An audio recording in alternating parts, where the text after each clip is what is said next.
This is the 22nd season of Bass Talk Live. BTL is presented by Bass Cat Boats, Strike King Lures, AFTCO, Pro Guide Batteries, Spro, Gamakatsu, The Bass Tank, Beatdown Outdoors, and Sunline. BTL coming at you. We have audio. Yep, we're good to go. All right. We're at Sam Rayburn for the first Bassmaster Central Open. We have reached that time of the year where we have BPTs about to kick off, Elite Series that just concluded, Elite Series rookies that had to wait 8 days to get their first trophy.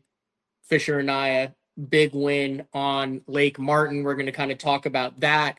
We actually saw kind of the first rendition of the scope, no scope, the coin flip. We're seeing that come to fruition. Do you remember Matt STEFAN when they did the coin flip last year?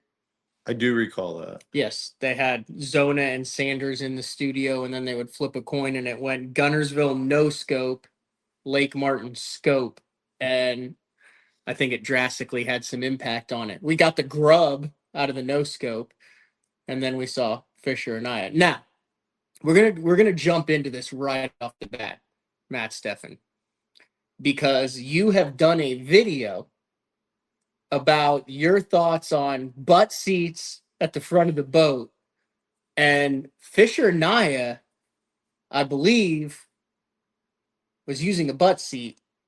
I don't know if he was or for his win. You're assuming he was? Or He was. I saw, but it was one of the new kind of those saddle seats. So it had no back on it, and it wasn't a butt seat. It was like one of those kind of long, like bleacher styles. You know what I mean? Like the rounded. It looks like a saddle. I think you should have to sit on that with one leg on each side. Straddle it. You think in order to make it, you think in order to use it, you should have to straddle the saddle. I love how you just throw me under the bus. I wasn't. You just did a video on it last week about the hot what? topics. If you watch the video, what it was specifically is, if you don't want to get involved in the middle of the gossip, don't talk about these topics. And one of them was the butt seat. Anyway, there was a lot of butt seat. I wish I had a butt seat this week. This week on Rayburn is going to be interesting. It was, if you do look, I got a little bit of sun today. It was 78, sunny. Is that how warm it got? Yeah. Wow. Yesterday when we launched the boats, 53, 54 degree water pretty much throughout most of the lake. By the end this evening, I was fishing in 61.8 degree water. Yeah. Surface temp warmed up. I still think it's pretty cold down deep. That's my assumption. Run me through that. So I've never really thought about this through, but we had a really warm winter, and then we kind of had a Arctic blast that came through, and it was 15 degrees here for 3 or 4 days. And now it's been a steady warming trend. What's your thought process on like the stratification of the water temperatures? Well, I think generally the anglers get more excited than the fish do when we see warm surface temperatures, because if you go down 20, 30 feet where a lot of those fish are right now, you're talking about significantly colder temperatures. So those fish aren't going to see that impact and probably aren't going to want to start moving up. Now, having said that, there are definitely fish that are up shallow that probably might be thinking about procreating. But at this point, I mean, we're going to have a bunch of nice days. I don't think we're going to have some massive wave of fish push up. I really don't. I don't think a whole lot's going to change. I think you give it another couple weeks as we push into March, that's when you'll start to really see a big fish movement. So your thought is, like, just hypothetically, it's 61 degrees in 3 foot of water. That's probably top to bottom up there. Yeah. But you get out in 15, 20 foot of water, you think you're still dealing with low 50s, upper 40s that Yeah. deep. I think you're easily 10 to 15 degrees cooler. Interesting. Especially on a lake like right now, there's current coming through Sam Rayburn, but not that much. So it really is just one big mass of water that's definitely different based on the water column that you're in. When you're talking about a lake like Kentucky Lake, where there's a lot more current going through it, So the current pushes make yeah, it more it stable. mixes it up, kind of makes it more stable. And in this case, I just don't think there's that much current coming into this lake right now. And they're not. I don't think they're generating much. I know when I've driven over the dam, it didn't look like I Yeah, saw. I don't know if they can. It's 9.5 feet low. Yeah, yeah, I don't know. Interesting. It would not surprise me though if there was a bed fish caught in this event. There will be bedfish. Yeah. Every time I've ever been here, which has been end of January or February, there's always been some bedfish to be caught. Every time. And we've had some really cold, crummy weather in those as well. And there's still been a few fish that now I'm not saying I don't think it'll be a player, like a big player, but it wouldn't surprise me if somebody ends up catching a big one or gets on a shallow bite where they're fishing a lot of isolated pieces of wood and stuff that's on the bottom and they actually get onto a little bit of a spawning deal. But I mean, you're talking about males and that's not what you need here generally. Now, I will say this, I have caught, so typically the way I've always thought about it is you get this time of the year, you catch a fish that's a buck bass, that 2 to 2.25 pounder. And in the spring, like they start peeing, like when you hold them and things like that. And they just look like, is whether you catch a fish and it starts peeing a lot, does that have any indication of whether it's fixing to spawn or not? Because I caught some today in shallow water that were buck bass that were peeing, whereas the ones that you're catching out of the deeper water, the scope fish, it's no secret, are not peeing. You gotta stop squeezing so hard. Well, I'm just happy to catch one. I'm just giving them a hug.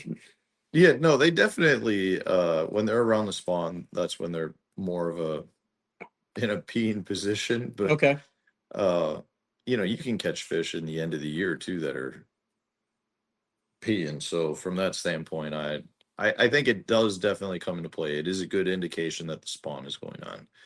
How many did you catch today that were peeing? Probably 5 or 6. Oh, not 6 or 7. might have caught 6 or 7.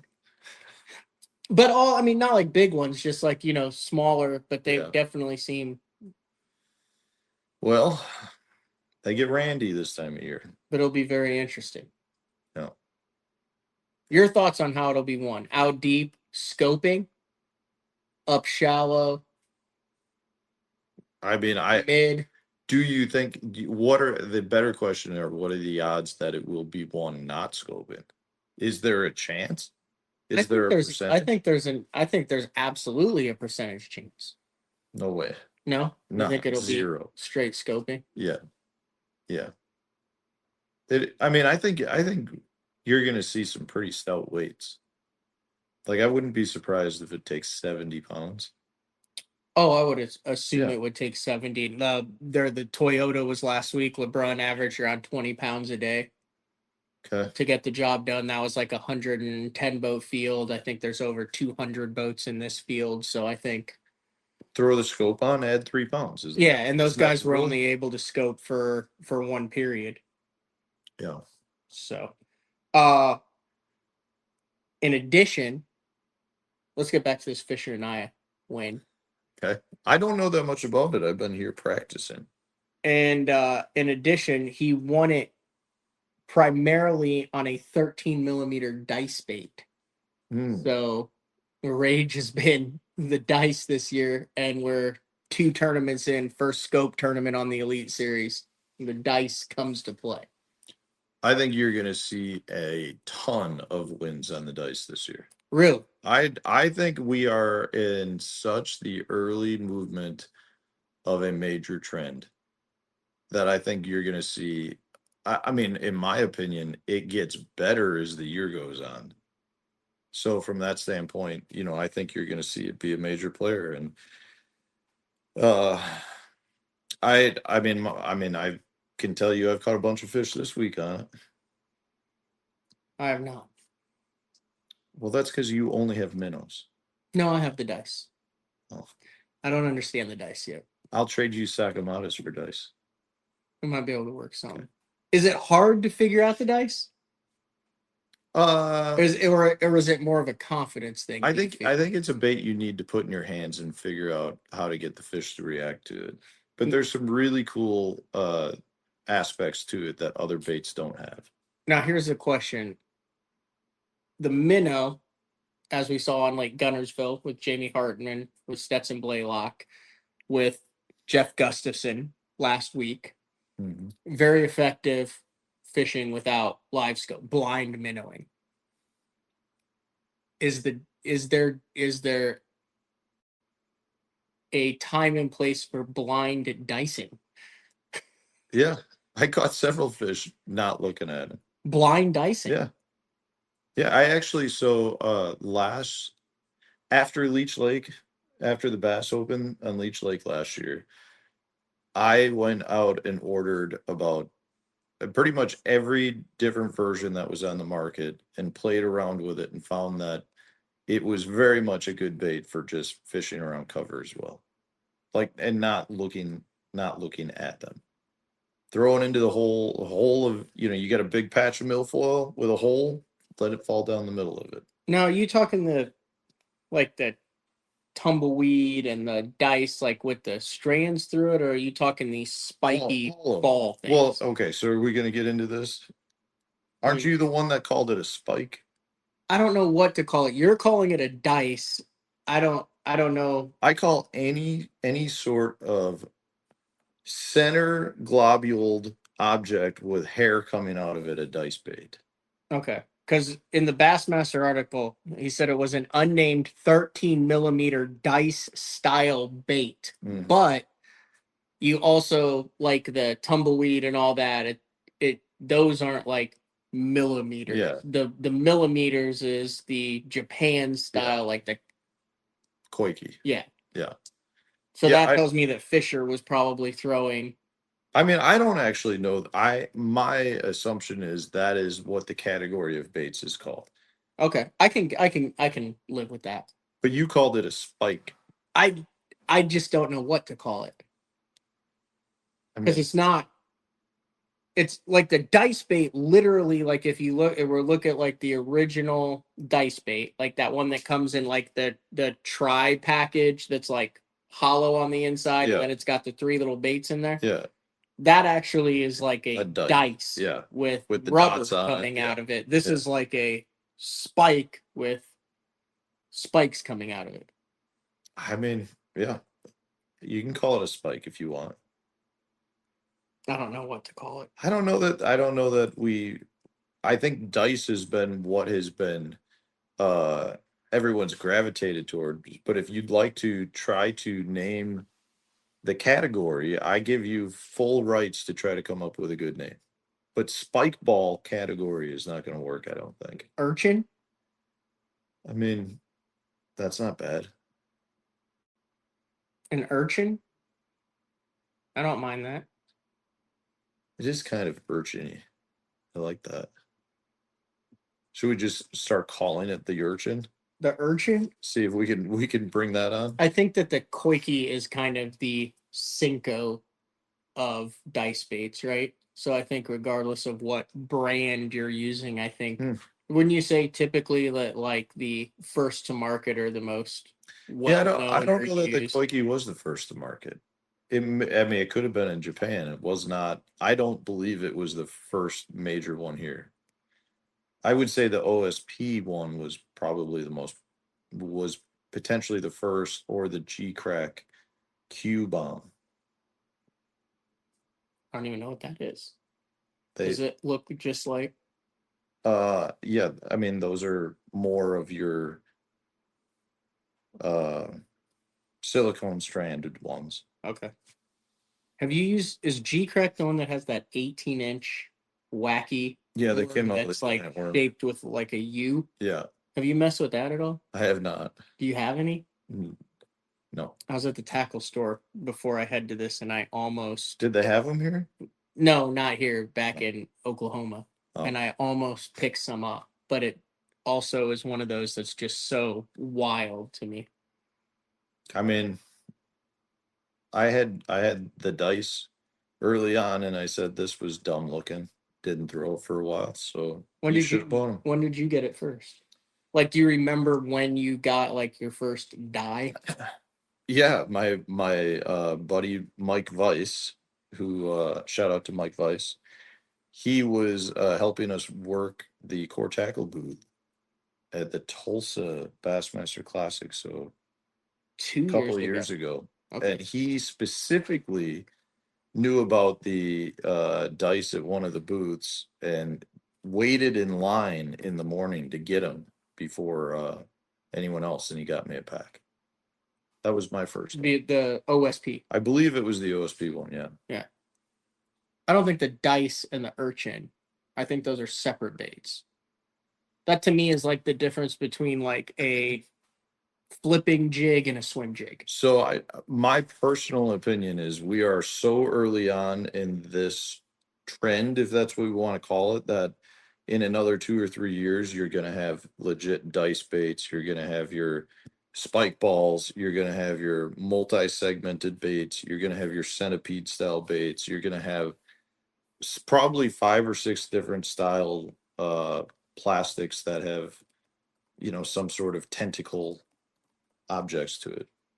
Have you seen the new ones that have the chain inside?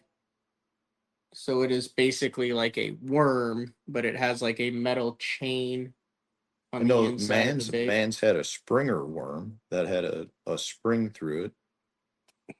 That's not this. I'm trying to. Oh, I think it is right. I don't know here. the chain, but I It know is like Raid it's has from their Hideout. way.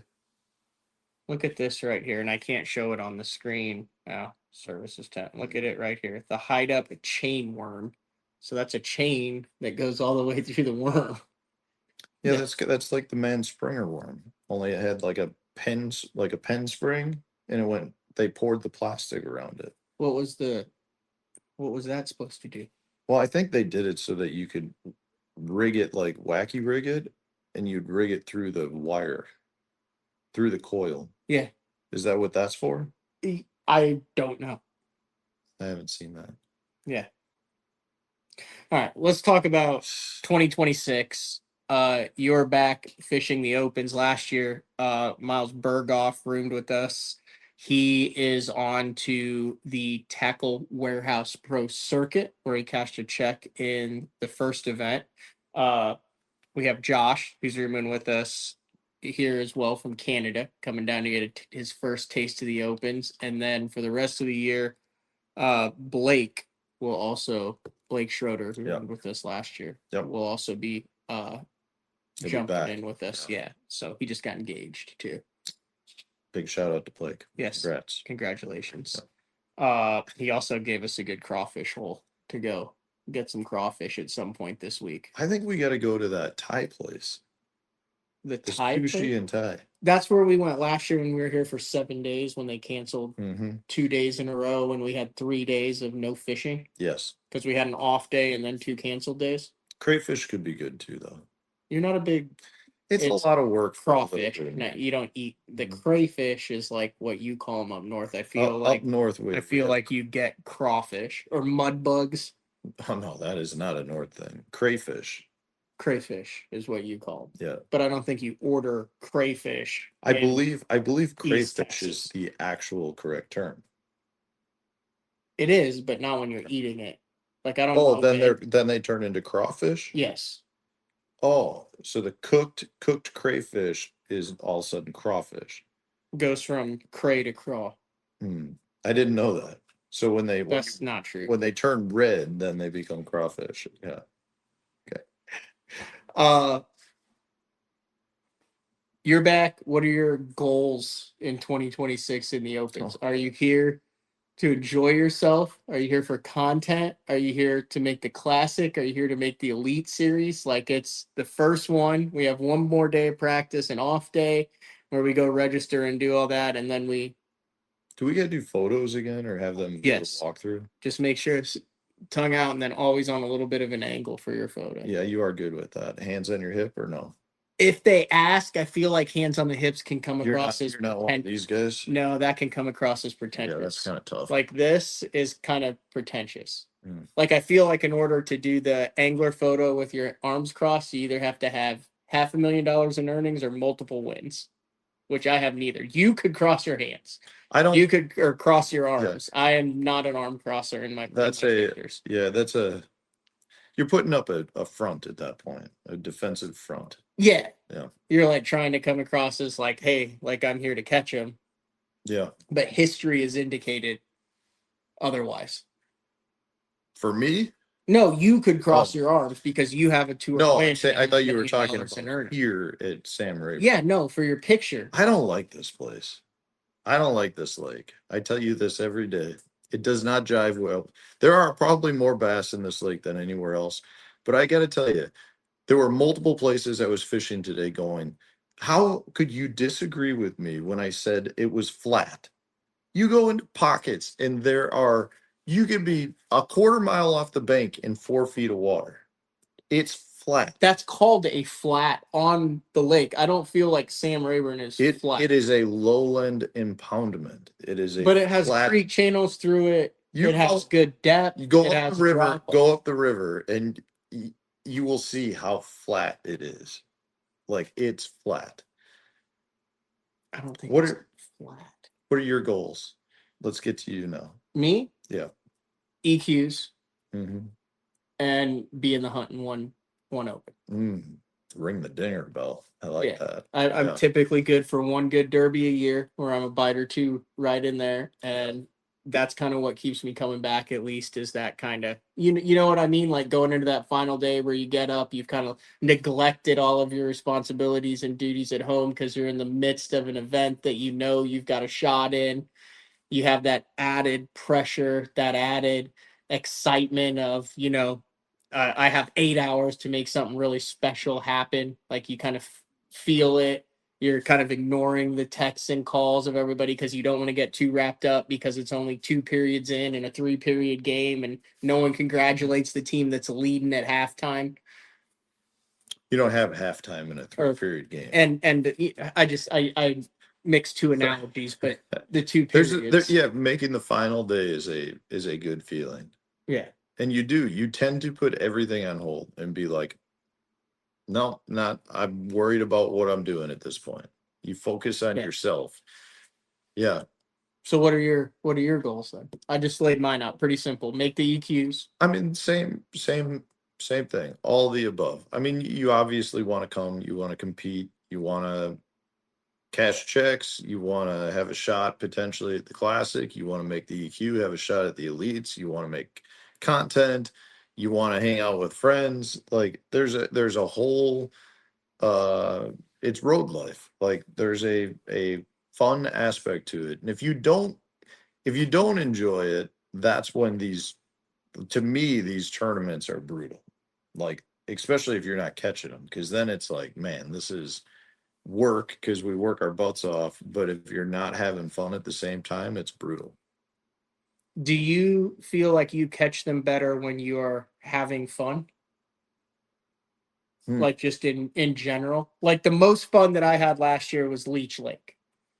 We had house checks. Yeah. Me, you, and Blake all cashed a check. Oh, Miles didn't. Miles didn't, but Miles ended up not wanting to cash a check because then he would have that predicament. Yeah. And wasn't he like top 10 or something? He had a big he had 19 or 20 pounds on day one and then just a couple on day two because it was so windy. But that being said, like that was my most enjoyable tournament because we had the foosball and we had the Golden Tee, which I didn't know that you legitimately played in a Golden Tee league back in the day in Chicago. Yeah, that was after my ping pong years. We'll get into I have not gotten to bags yet. We'll get into the old cornhole. I'm up on cornhole this week, boys. Yeah, I own $30 so far. But we're not betting on it. Court's probably watching. In fishing tackle. Yeah. $30 in fishing. There you go.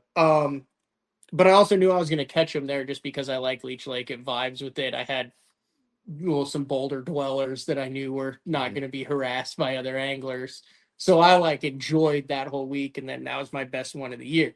Like, did not enjoy Kentucky Lake, caught one fish. Yeah. Yeah, I do think the lakes matter with that. Like Kentucky Lake, my two least favorite lakes to fish are this place and Kentucky Lake. And that's just it's because it doesn't jive with my fishing style. Like I don't feel like I've got a good handle on it. But when you go to a fishery that like you're catching a bunch of fish, having a good time, that always helps. But to me, the housing situation is actually one of the biggest things. Like there early in my career, there was 1 or 2 years where I did it all just by myself in hotels. Holy cow. I mean, if you're having a bad tournament, you're on the water all day by yourself, you're struggling, then you go back, you're by yourself at a hotel, then you get up, you do it all over. So for like a week straight, you're basically a recluse. And for me at least, that was always difficult. I did did not that enjoy that. the first year that I did the Toyotas in 19 and had a good year, but it did feel like it was missing some. Now there are certain guys who like Rojas, so he'll room with a couple guys, but for a long time, like he was a loner, but that was a strategic. He didn't want any outside influences. He didn't want to come into the house and hear so and so caught him doing this up shallow, and he's planning on doing something different out deep, and then it changes his. He wanted no doc talk outside influences from other people that were in the tournament. Look at it like a job. He's there to do one thing: cast, catch, count, and mount. I mean, to each their own. Some people prefer that, I guess. I had a hard time with that. Interesting. Yeah, I don't know if this is a healthy room situation with me either, because I mean I do one thing now. I stay deep. Well, I throw a minnow. But we don't we very rarely talk. Yeah, we don't really talk fishing at all. It's just did you have a good day? Did you have a good day? Like I don't enjoy doc talk either, because when I as an example, if I come back and you're like, I cracked 20 pounds like you are, then at that point, and you're cracking them on a minnow, and then we start talking about it. You're like, well, I go to the most obvious place in the lake, and then I go a quarter mile away from it, and that's where I start scoping. Because that's what you do. Yeah. And that is the type of stuff that as an angler drives me nuts, because there's no good rhyme or reason to it. Yeah. Are you going to be offended if I eat an orange? No, is that an orange or is that a clementine? I believe. I feel like that's a very small orange. Well, it's not an orange. It's a tangerine. No, it's a halo. It's a. Why am I drawing a blank on what these are actually called? It's a mandarin. It's a mandarin. Because it's a very small orange. You also are have huge hands, so. Well, thank you.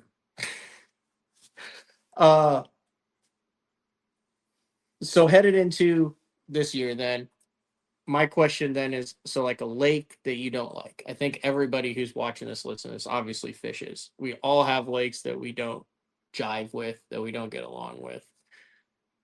How do you get through, how do you approach that without having a negative attitude then? Because I know, whether you're fishing a club tournament, whether your buddy asks you to go, there are lakes. What is a lake? What is a lake that fits your style? What does that mean to you? And then B, how do you handle lakes that don't fit your style? Because that's the most important aspect of it. It's human nature. You can't suppress feelings. So you're going to go to some places and have warm and fuzzies, and you're go to other places and be like, I can't wait for this week to be over. I have very few warm and fuzzies, because coming from Wisconsin, it's not like the tour goes there. Other than lacrosse, Leech Lake is a warm and fuzzy. Upstate New York, I feel like I've got a good handle on that stuff. Every other type of lake in the country is generally something that I've had to kind of grow to figure out. The ones I tend to prefer more are the more highland impoundment style lakes, a Lanier, a Table Rock, places where Clearwater. I love clear water stuff. Clear water and grass. I love Florida. I like places with Grass spotted is bass. flat, though.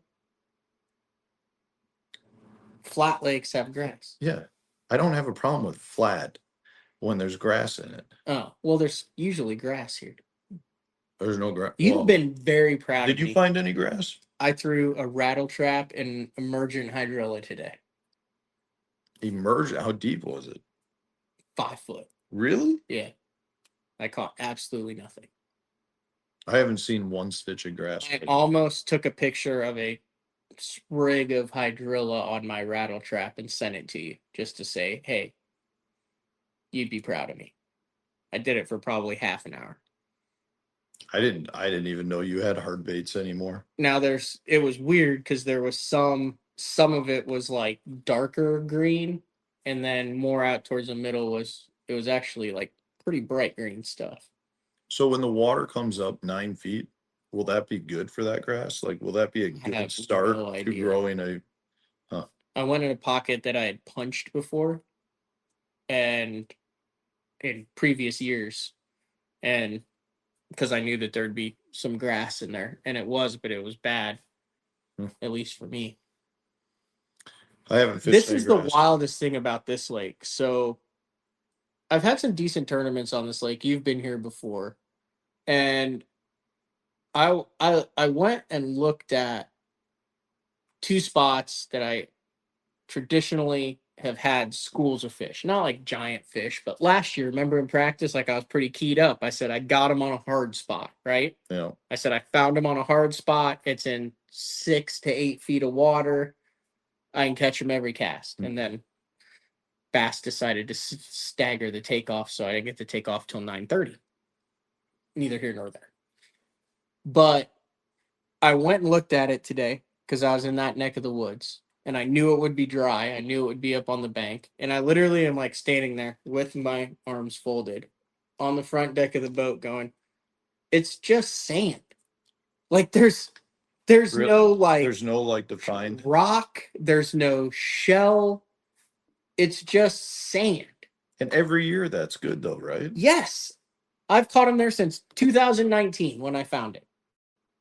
Yeah, I don't know. That's weird to me. Now here's the interesting thing.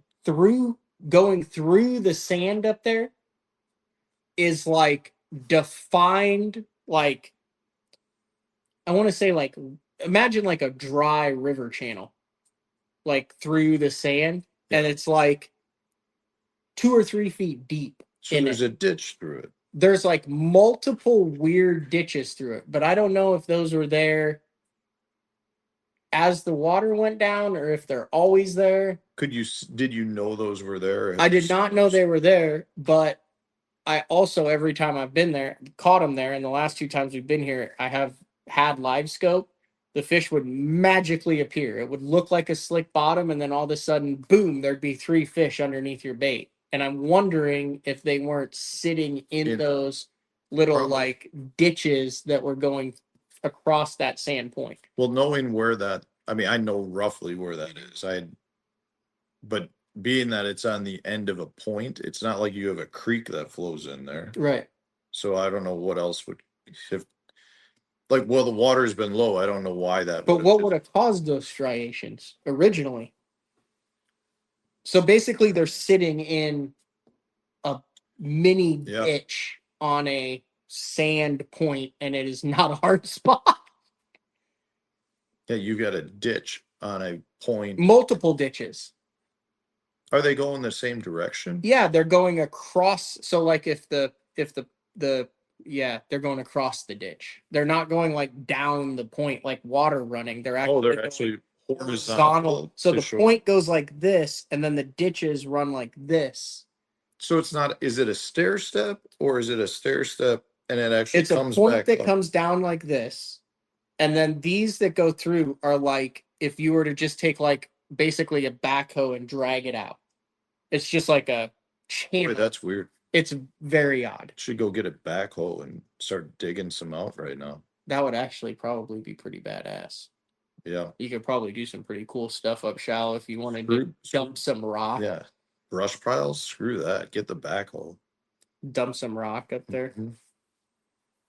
But all right, we're not going to go super long tonight. I appreciate everybody for jumping on, but I do want to get your take. I never know where this is going. This is going somewhere interesting. So you fished the first DTF, also known as dual threat fishing event down on Okeechobee. You're fishing with Miles, then Miles jumped in and fished St. John's River. Probably is the happiest either of you have ever been to not cash a check. I mean, I definitely am happy right now. I'm not sitting there with money lost other than travel expenses and lodging. And yeah, I don't know really what to tell you other than I know at least with Miles and I, we talked quite a bit before doing it, and both of us were like, this doesn't sound right. If we had to call BS on it, we would call BS on it. But there was enough future opportunity that if it was not BS, in order to be involved in the future opportunity, we would have to fish the first year. Which is why, I mean, we jumped in a week before the tournament and we fished. We didn't even get to fish together. I fished alone at Okeechobee and then he fished St. John's by himself. Are you comfortable talking with how it came about that you ended up fishing it? Because it was kind of a last minute deal. Have you talked about this yet? I don't know if Are I you, have. you cool with it? I don't, yeah. I'm Yeah. fine with So that. it's kind of wild how you even ended up in Florida a couple weeks ago. Yeah. So back in August, Leech Lake, the dual threat schedule came out. We were sitting at that Bigfoot cafe Yes. talking about the schedule. And at that point, like, because there was the Mississippi River on You're it not supposed to touch the table. It makes the camera jiggle. See? and Watts Bar, Miles and I, we were like, man, that's right up our alley. And then 2 Florida events. So we talked a little bit about it, but it just didn't make sense financially or with our schedules. So we just put it on the back burner. And about a week prior to that first tournament, Miles got a call from I don't recall who specifically called him. I think it was Steve from Get Your Fish On. Okay. It may have been Ethan or whoever Ethan is. I don't recall specifically. Miles called me up and says, hey, we got an invite to fish dual threat fishing with 0 entry fees. And so at that point, then I talked to that Ethan guy, supposedly Who was the guy owner. who was running the entire Yeah. thing. And then there was a anonymous wealthy backer who was supplying. So what he told me was he had gotten an investment deal to close like a couple days prior, and the investor needed they at that time it was 100 boat field is what I thought it was. And the investor even said that the investor said in order to put the money in, they needed another 20 teams that had some form of social media recognition. Superstars like you and mine. That's not what they said. They said they were They looking needed for people that could help. Influencers. Well, this is the part that I don't understand because they said they were looking for people to help bring some exposure, and that's Okay. why they were offering us one of those 20 spots with 0 entry fees. And at that time, they had mentioned they were going to make everything 0 entry fees. And they said they'd need to know by the middle of next week or, by like that Tuesday or Wednesday. And keep in mind, I had to leave for Okeechobee like that following Saturday. Like I had nothing ready. Like it was just something where we felt like if it was so one of the things that he had told both of us was that he had 5 years of funding, there's no entry fees for 5 years. There was potential for Netflix deals. That's $10 million in payout. Listen, it sounded too good to be okay. true. Sorry, Right? I didn't interrupt. So get to the good part. So basically, he said Netflix. He said there was potential. He was working with a Netflix deal. He said it was a 20% chance for this year, 95% chance for next year. Like that was going to boost payouts through all kinds of stuff. He said that next year to have a Netflix documentary style Yeah. following dual threat fishing Yes. was a 95% chance. Yes, he said yes. He may have said 99% chance. But that was gonna, if that deal closed, that would bring a lot of additional revenue to be paid out. There was a lot of things that he was throwing out there that it was kind of like, man, this sounds again sketchy. The more than anything, every time we talked to him, he was supposed to be this great construction businessman.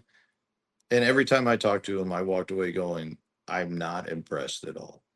Like it just sounded like it was just one of those things. But we also knew like the biggest loss we could have if we fished it was travel and time. Mhm. So from our standpoint, it was like, if this is legit, we need to be involved this year, because it was like you're guaranteed 2 years. There were several different things, but it was like, let's just do it, see what happens, go have some fun. So we did that, and Miles and I were both accurate in our, our red flags, our BS flags were going off the first time we talked to him. And in our situation, I actually am happy that neither of us cashed checks or were owed money, but I feel terrible for like the teams that won That money or won. won $100,000, supposedly $100,000, and walked away with nothing at this point. So what I've seen a lot about it, guys have said about it. What was the actual first event like? Like as far as infrastructure, people that he brought down, how There the was tournament nothing. was run. There was not. So he showed up. He showed up like Matt Ellis said, I heard his real name is Lane Kiffin. You have to really be into college football to get that one, but that's a good one. So he showed up a half hour before the first meeting. He gave a meeting, which really wasn't a meeting. It was like, it was not even really anything more than a, hey, I'm Ethan. You guys all know how to do this. So let's just go have a good time. I mean, it was literally like that. And then other, people started raising their hand, and they were like, how are we checking in? Is there a takeoff boat? Like things like that. And you could tell clearly he had no clue what he got himself into. Let's put it that way. But you got the feeling that he was, with what he showed up to Okeechobee with, you got the feeling that he was trying his best to put on a legitimate. No, I don't feel No. like there was any effort. I think each day they definitely made strides to get better. Was that him doing that, or was that Scott? Well, no, I think it was Roland and Marion Martin Marina. Yeah, I think it was Roland Martin Marina's staff was doing Staff. things. But as far as I know, he still went out and bought like bump tanks and things to actually use. The part that I don't understand, like when you look at this and you go, what was the play here?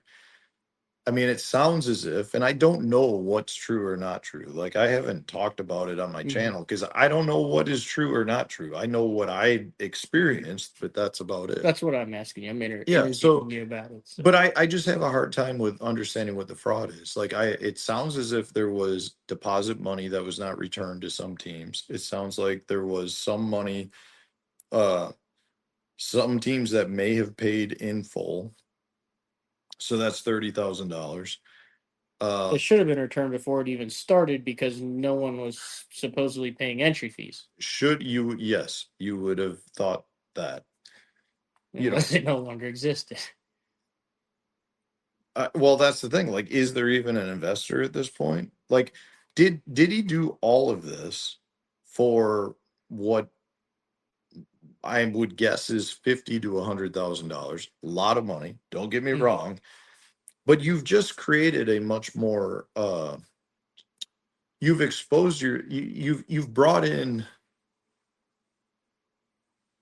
You've created a lot more exposure on this. Like, what's the point of doing that? Like, I would think that if you were trying to, You're saying run a quiet $50,000 scam, not a. well, yeah, why would you do the free entry fees at that point?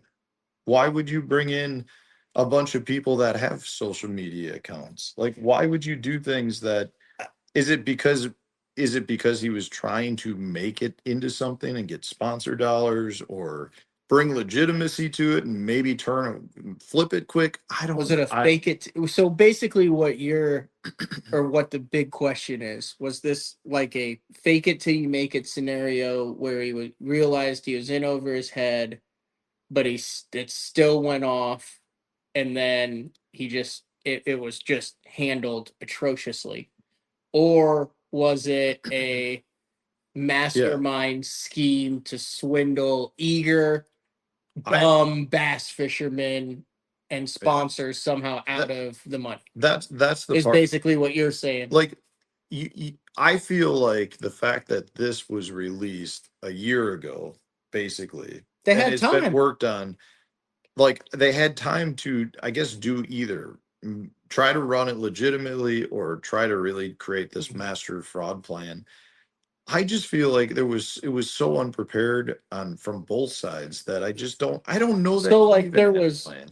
staff wise, who was there, like not from the marina, whose job it is to Yeah. assist and run that. Scott I put don't out a great video kind of explaining his lack of involvement in it and just happened to be out of their marina. But like staff wise, like that you saw, other than the supposed Ethan character so that, the owner slash and then I thought he had his son there and his son's friend, who I think was acting as like a camera person or something. I honestly don't know. I didn't ask. I didn't like, from my perspective, I was there to fish, right? yeah. So like, the unfortunate part, outside of the people losing money, but from a tournament perspective, like, it truly was a fun tournament to fish. And I think it was because it was so low key.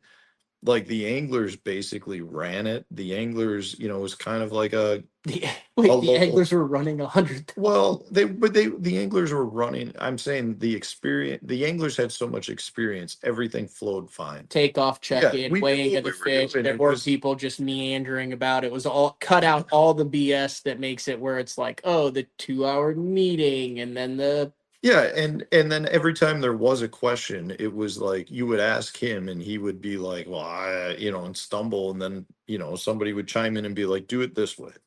And then everyone's like, yeah, that's fine. Let's go ahead and do it that way. But I just feel like there really was opportunity there. And, I personally enjoyed the content that was made by a lot of the teams.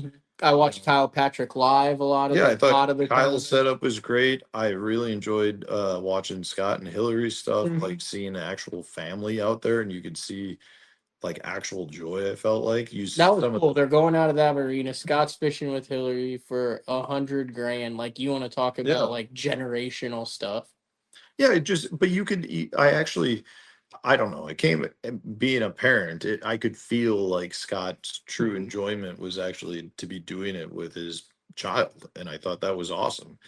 And then there were other teams that were just good buddies, and they're high fiving and butt slapping and making fun of each other. Like, it was like legitimately what a team tournament is like. So, like, I think there's really a place for that in the sport. And that's, from my perspective, I lost the expense of travel and time 54 hours. compared to what some guys had. It wasn't much. For me, it was time. But I actually wish that we had the circuit to fish. It sounds like awesome. I mean, you're fishing for 100 grand. It's kind of a nationwide thing. There's 6 events. I mean, you had a lot of big names in it. The other crazy part is the amount of support, like, from sponsors. Like, I can't tell you the number of anglers, including myself, that had like sponsors reach out and be like, "Oh, you're fishing that dual thread? That's awesome!" Like, I mean, I know people that, like, the sponsors were like, "Hey, do you want to live stream it? We can like support you." Real. Oh my God, like more than I've ever heard with any other circuit. So it's just one of those things where I do think there's a place for it, and I think the fans really enjoyed it. It's just unfortunate that this is how it was. And the reality is, I think almost every angler that was there kind of knew. I mean, at least the ones Were that you guys kind of participated. chatting like when you were there, when you would Yeah. hang out at night? Would you be like, "So, what do you think?" So I would say I probably saw 10 people the first day at like the meeting where I went up and talked to them, and the first question was like, this popped up out of nowhere. And and the response by everyone was, well, if it's not fraud, it's awesome. I mean, literally, like that was what we all were saying, because none of it, especially after seeing the meeting at that point, it was like, what is going on here? So I don't know. I mean, what have you guys like signed? Like, what do you have paperwork wise for either the people like who cashed a check to have some sort of legal recourse, or like what yeah, pen to ink or ink to pen? What is it? Paper so to the pen? the only thing I signed Pen to paper. was an angler agreement contract, which, as far as I know, was basically like the same Bassmaster one. Like it was cut and paste Bassmaster. So I mean, it was. So do you think this guy could play a reverse Uno card and then come after all of you for talking? Like, could he come after the guys who have posted besmirching things about dual threat fishing and freaking void their I mean, contract and then not pay them? I don't think that's the play, but I can tell you, I mean, it does sound like he's been pretty vocal about some people out there. That's the crazy thing with all of this. And again, nobody knows because nobody can get a hold of him, right? Mhm. Like and there's been no statements that have been made, but it's like the website was updated. Like there are things that have happened recently that are like, if this is one big fraud, why are these changes still being made? So do you think he's going to show up to Eufaula in a week? I mean, nobody's heard any, and as far as I know, nobody has heard from him. So I have no clue. I don't expect it. Last I heard, there was no permit taken out, but I also have heard that you only need a day or two to get the permit.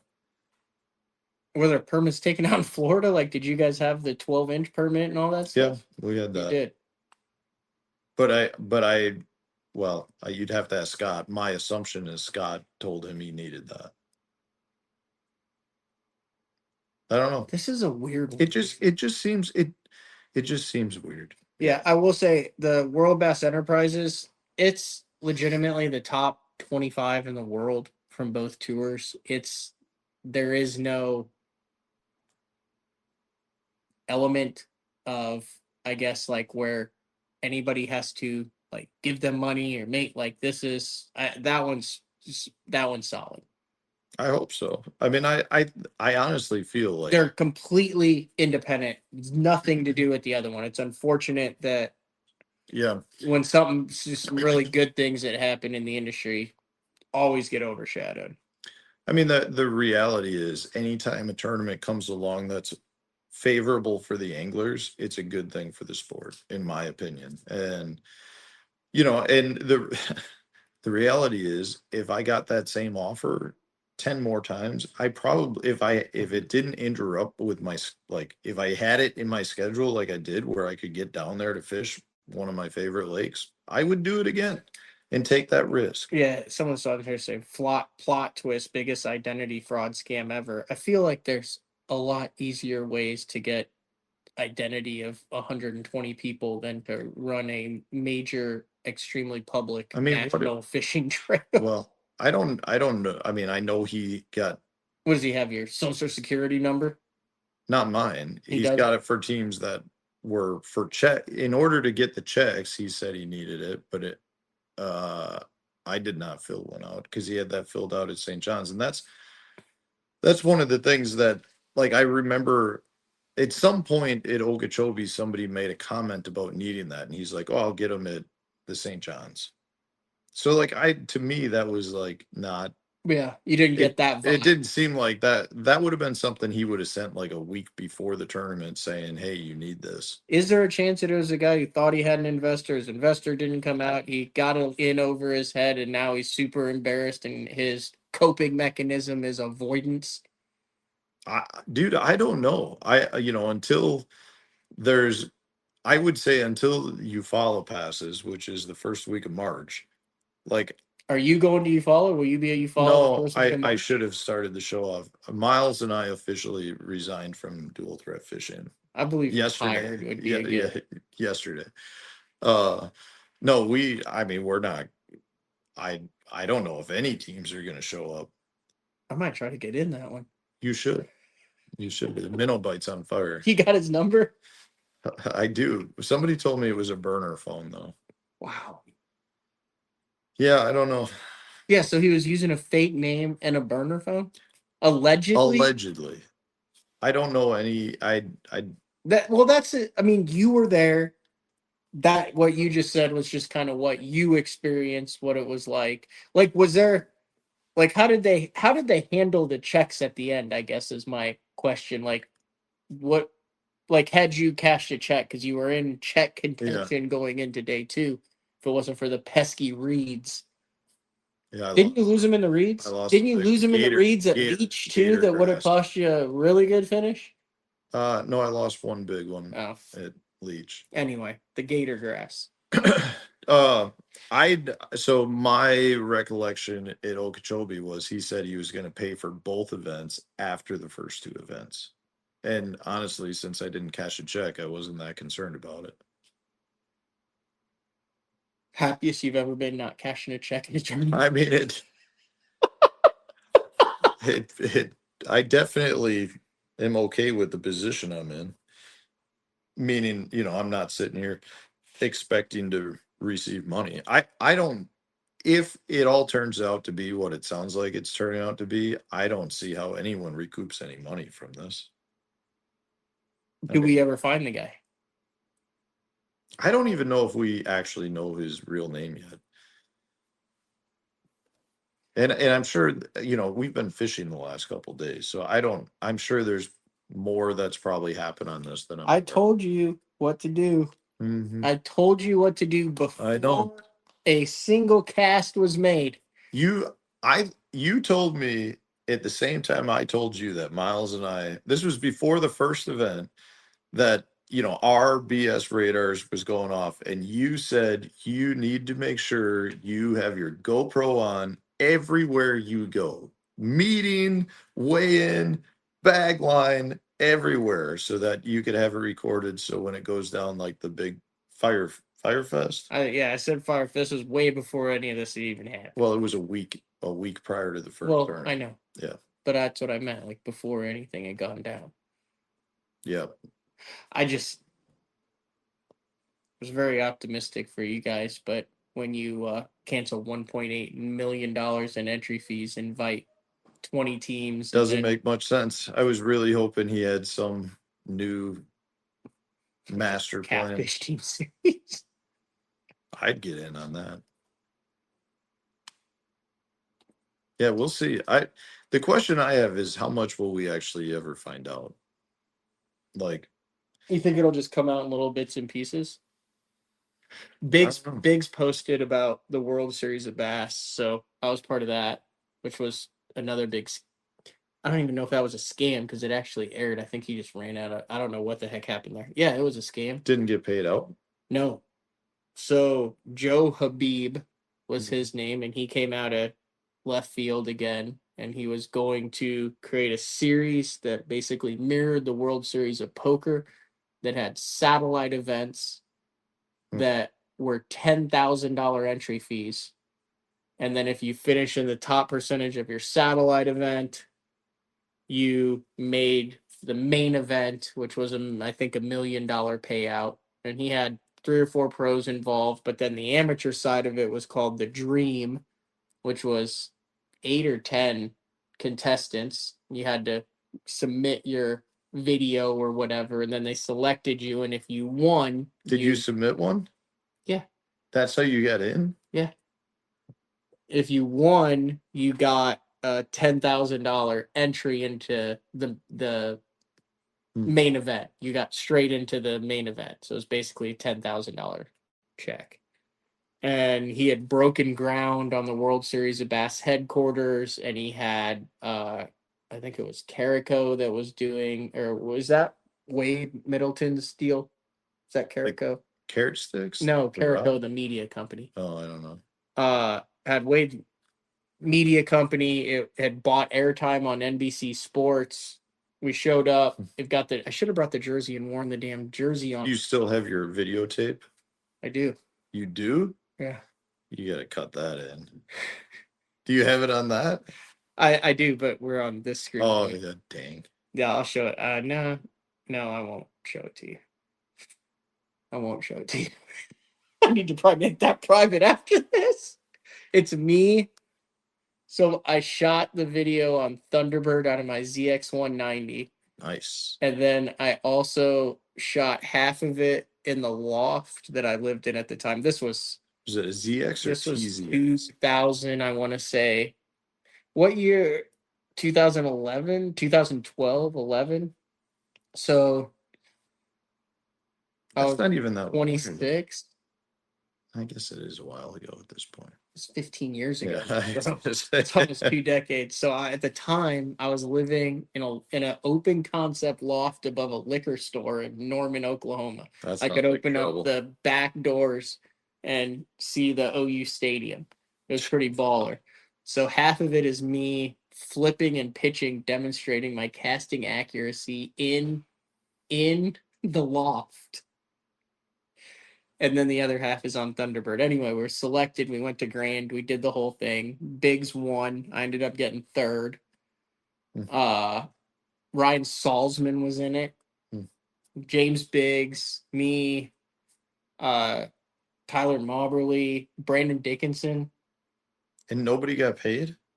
We didn't get it.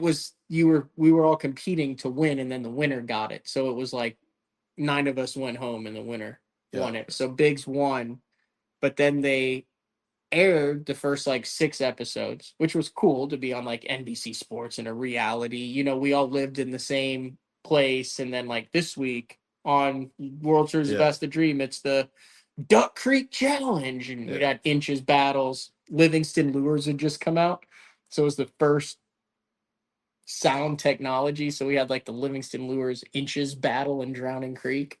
They had soft plastics, believe it or not. It's like Livingston? Yeah, it's like a rock hard Cinco. they no longer have them. Okay. But it was 2013. Yeah. But so what happened with that? He didn't pay the production company.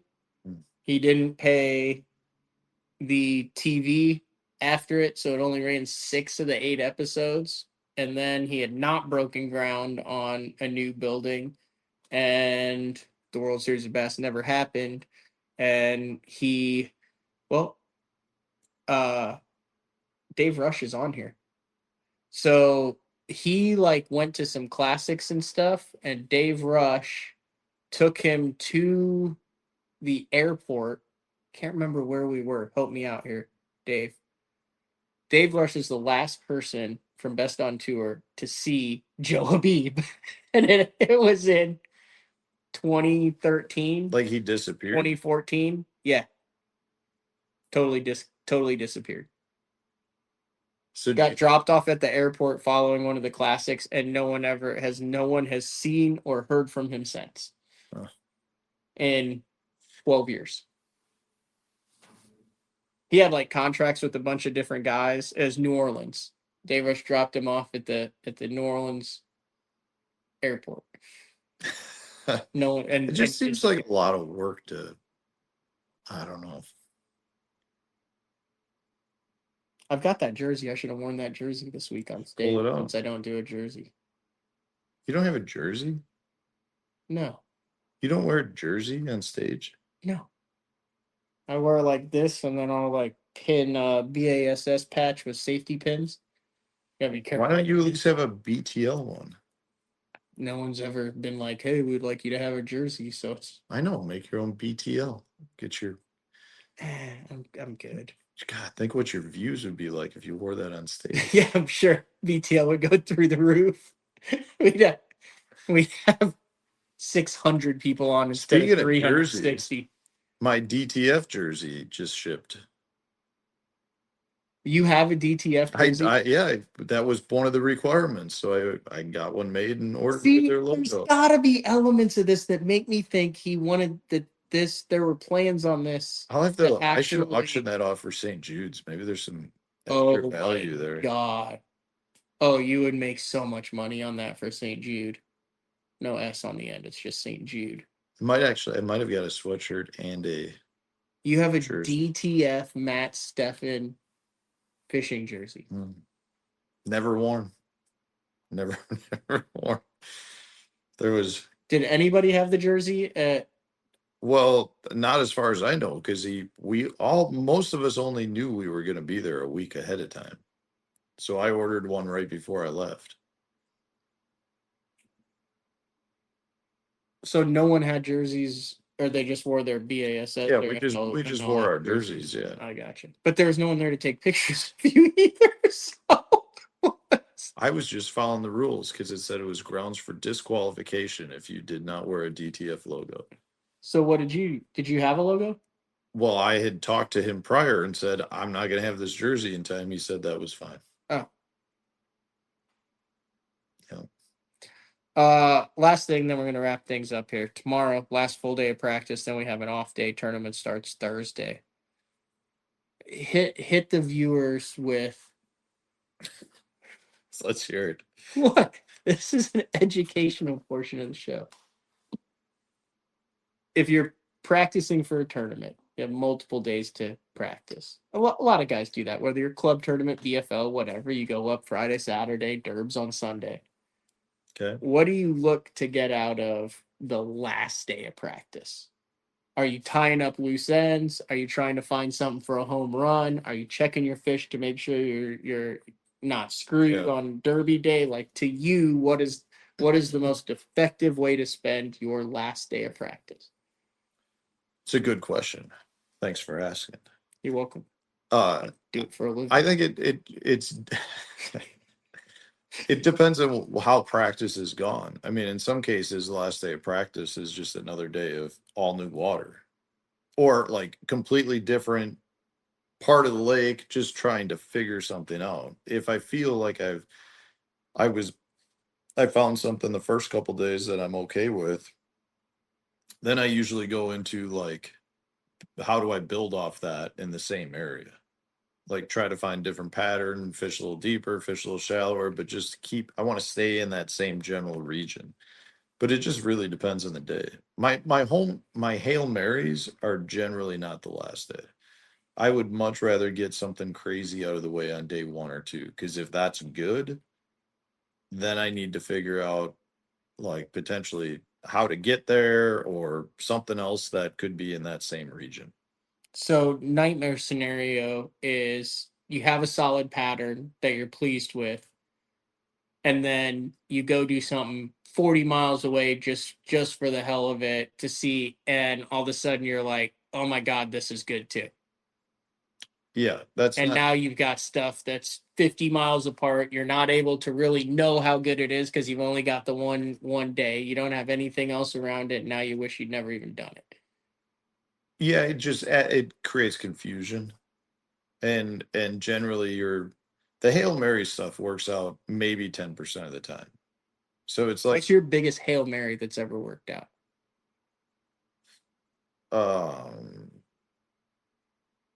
I mean, I don't even know that. I wouldn't even call this a Hail Mary, but the one year we went out of Sandusky Bay, it was the pro circuit event. What they call them, the Super Invitational or whatever, when they let all the BPT guys fished it. And we went out of Sandusky Bay, and there were a handful of us that went up to St. Clair. So we drove 60 miles across Erie, 30 miles up the Detroit River, and then I was fishing the north end of St. Clair. So like it was like 100-mile run across the Great Lakes. I mean, it turned into a check, but I honestly feel like you're going to the best smallmouth fishing that's there. So like that, I don't even necessarily consider that a Hail Mary other than the travel. Mm-hmm. Because you know what's where you're at. Like Hail Marys a lot of time to me are like when you find something on like Google Earth and it means you're doing like, going up a creek to try to get into a pond or something. You wouldn't know anything about that anymore, but So Chesapeake Bay a okay. couple years ago. I practiced. This is when you could practice 5 days. Oh God, I couldn't take that. So I practiced 2 days, and I caught like 3 fish. Didn't like the tide. Sounds just like the Chesapeake Bay. Wasn't big on the grass flats, and I find this river. I'm talking, Sassafras? no, you're talking with guys and someone's like, run up the whatever. And I'm like, oh, that sounds freaking great. Didn't ask anything more about it though. Probably should have. So I look it up, I find a boat ramp. I'm like, God, that's like an hour and a half drive, but screw it. I'm not catching fish anyway. So 3rd day of practice, load up my stuff, go put it in the river, end up running 15, 20 miles up this river and get some really nice bites. 2, 2.25, 3 pounders. And pretty regularly too. And I was like, well, shit, I'm gonna come back up here in the tournament. And it was enough to where I was like, I don't need to go back. I'm good. I know what to do. It's just flipping and a little bit of a drop shot and stuff like that. And so then I go back and I try to find more stuff on the Chesapeake, nothing. So I go into the first day, and the night before the tournament, I'm like looking at it, and it's like a 90-mile run. It's like 75 miles to the mouth of the river. Mm-hmm. So the last day of practice, instead of going out, wasn't the sassafras? I don't know what it was. I bet it was. It's way the hell up on the left-hand side, and then you have to run way up, and there's a ramps marina right at the mouth of it. Yeah, and there's we'll look at a map, but I bet it is. Long, yeah. I mean, and so I end up wasting a half a day of practice because I couldn't get the marina on the phone. So I had to drive over there again on the last day of practice to make sure that I could get gas. Mm-hmm. And then I was planning it all out, worked, tightened all the bolts down on the boat. And then the first morning of the tour, so this is a horrible idea already, right? I'm going to fish for like 2.5 hours. Yes. Kurt Dove went. But Kurt Dove is also a captain and understands how the Chesapeake works. Oh, is this the one where it got really rough? Yes. So I take off with my co-angler, and we get to the mouth of whatever the first major creek is on the left there, and I get out in the front of that, and I stuffed 3 or 4 already, and I'm going 40 miles an hour. And I just look at him, and I go, this ain't happening. And all he did was say, thank God. we spun back around, and I never made it. But that was a spot. It basically cost me 2 Neither day? You didn't go the next day either? No, God, no. I only caught I think I had 3 fish the first day. Bummer. My co-angler the second day. That's pretty good. Co-angler the second day had 2 for 12. Holy cow. Yeah, caught him on a friggin' full-size Ned Cinco. A Ninko? A Ned Cinco? A Ned? Isn't that just a Cinco? Well, he had it on the Ned head. He was fishing it like a Ned, but it was a full-size thing. He had 2 6-pounders. Yeah, it was not pleasant. I wasted 2 full days of practice on that Hail Mary. Oh, I'll tell you, I have another crazy Hail Mary story. We were at what's the worst lake in Texas? Right there in DFW. They always send them there. It's way too small. Everyone catches 2 bass, and all the locals claim it's good for 3 weeks in January. Where? Right in DFW. Dallas, Fort Worth? Yeah, right in Dallas. They've had the opens there. Okay. KVD. Oh, Louisville? Yeah, Louisville. I went up one river and was gonna go up the other river. Ran into Kevin Ledoux, He said, "Hey, did you just go up that river?" I said, "Yeah, it sucks." He goes, "Well, I'm going up the other river. I'll let you know if it's good." So I didn't go up the other river, and I was right on the verge of making the Elite Series. I needed to finish 25th or better. And I didn't have anything going on in the lake. I'd had a good year. And would do at takeoff, I never talked to him again. He goes, "Hey, Panger, are you on anything?" And I said, "I'm not on shit." And he said, "They're up that other river." And I said, "Really?" And he goes, "You can have it." I mean, that's just the type of guy that he is. He's such a good dude. And I was like, "I'll take it." And so, what? I mean, dude, like, you know how it is when you're trying to qualify or do something. Yeah. Like, so my coigler's from there, and he's like, "Wait, what's the? It's the river that what's the river that has all the massive gar in it? The Trinity? I don't know. I don't know. Oh, whatever it is up there. You have to go through the other lake." And he goes, "Here's the mouth of it." He goes, "You have 50 yards to shut down in the mouth of it." He said, "Just miss everything that you can on the way in." And I said, "Sounds good to me." So I've got a video of this. I'll have to show you this video. Okay. So I had never been in there. And it's the morning of the tournament, and I run as far as I can up this river, miss everything, sketchy as hell. There's two other boats up there. One's Cody Bird, one's Keith Poche. Poche was in like second after the first day of the tournament. My co-angler in a 200 boat tournament was leading the tournament behind me, and I caught one fish. I did not go back up there on the second. Oh, I did go up on the second day. I didn't catch anything in the second day either. Sounds like they were up there. They were up there, just not for me. All right. Yes, Stefan did share his pizza with me. It was very good pizza, except the boxes are so gigantic We that gotta get rid of them. they don't fit in any trash can or dumpster that we have on the property. Mhm. They're like, look at the size. These are outlandishly large. How did they know you got pizza? Or I brought pizza?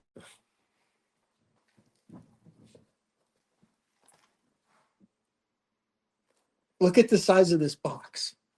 I've never seen a pizza box. It's New York style. DeLuca's, 18-inch. See, they write your name on it. I like how you're just showing a box to everyone. All right. We have a full day of practice tomorrow. I gotta go. So thanks for jumping on. We're gonna go live again tomorrow night. Hopefully you guys enjoyed it. Maybe I can come up with some more awkward topics for you to talk about. Anything for you, Maddie. All right. How many blue cats did you catch today? None. No blue cats. No. I caught like 3 or 4. No. I've only caught one so far. They do look like delicious blue cats here, though. Mm. But all right. Thanks, guys. We'll see everyone tomorrow. Later.